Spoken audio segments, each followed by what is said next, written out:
Hello, everyone. This is Gerald Celente, and we're honored today to have with us as a guest Regis Tremblay, and he's a gentleman coming to us from Crimea.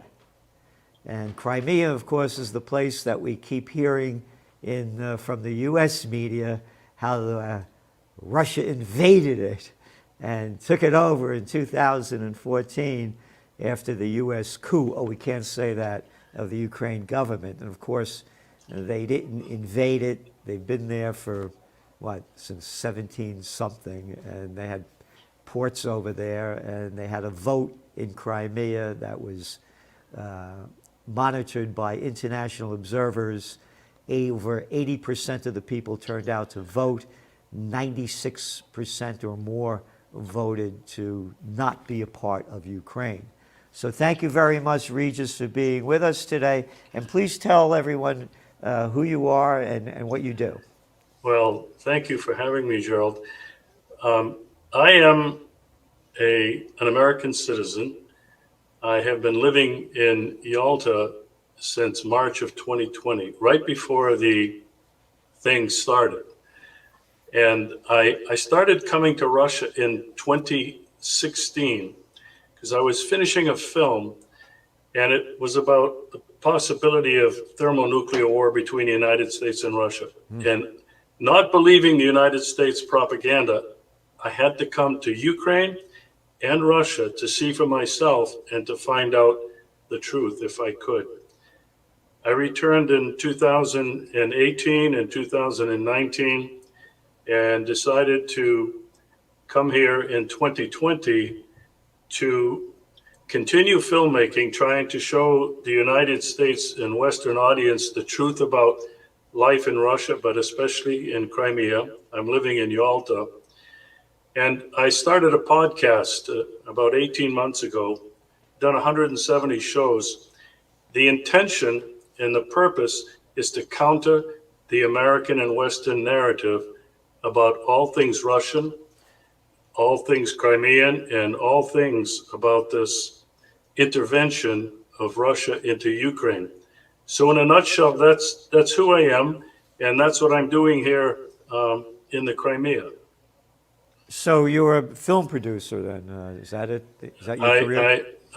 Well, that was my later life career. I actually started in about 2010 with a film that I made in South Korea on Jeju Island. The name of the film was The Ghosts of Jeju. It was ignored and banned in the United States because it exposed an atrocity committed by the United States military and military government in South Korea immediately after World War II, when the Koreans thought they were liberated from 35 years of Japanese occupation. There was an uprising of peasants on Jeju Island that the United States feared was a red uprising, and they wanted to show Washington that they were containing it. And some 30,000 citizens over a period of about a year were massacred under the control, organization, equipping, and managing of the United States military. So that was the first major film that I made. And then I made a film called 30 Seconds to Midnight. And it posed the existential threat to life on the planet of climate change and thermonuclear war. And I named it at the time 30 Seconds to Midnight because that's how close I thought we were.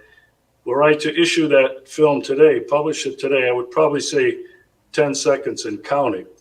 That's how close I think we are, either by design or most probably some kind of a misjudgment, an accident.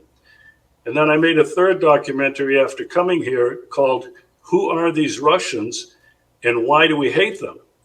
It's actually a historical documentary tracing the Russophobia in the United States going back 75 or 80 years. So in a nutshell, that's who I am. That's what I'm doing, Gerald. You know, I remember when I was a kid, I'm born in 1946, and they had us hiding under desks in case an atom bomb dropped that the Russians were going to drop. I mean, can you imagine, again, the same stupidity of when you're in an airplane, you have to wear a mask, not when you're eating or drinking, but because the virus, the coronavirus, knows when you're eating and drinking, so it doesn't enter into your mouth or nose. But after you finish eating or drinking, you got to put the mask on. And when you walk into a restaurant, you got to walk in with a mask on. But when you sit down, you don't need the mask to eat or drink because the virus doesn't go to table length. It's only up here. I'm mentioning the stupidity and arrogance and morons that rule our lives, scaring the shit out of me and other kids hiding under a desk like this. It's going to make a fucking difference if a bomb goes off and you're under a desk. And then when we got too big to get under the desk, they had us standing against the walls like this in the hallway. And they'd say, if you see a flash, don't look at it. If you see a flash, boom, you're dust in a second.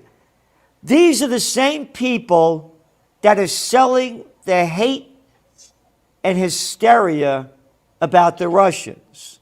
And no clearer example than President Joe Biden calling Vladimir Putin a war criminal.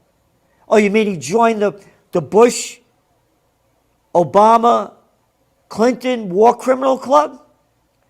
Of all the wars that they committed? Oh, the Afghan war?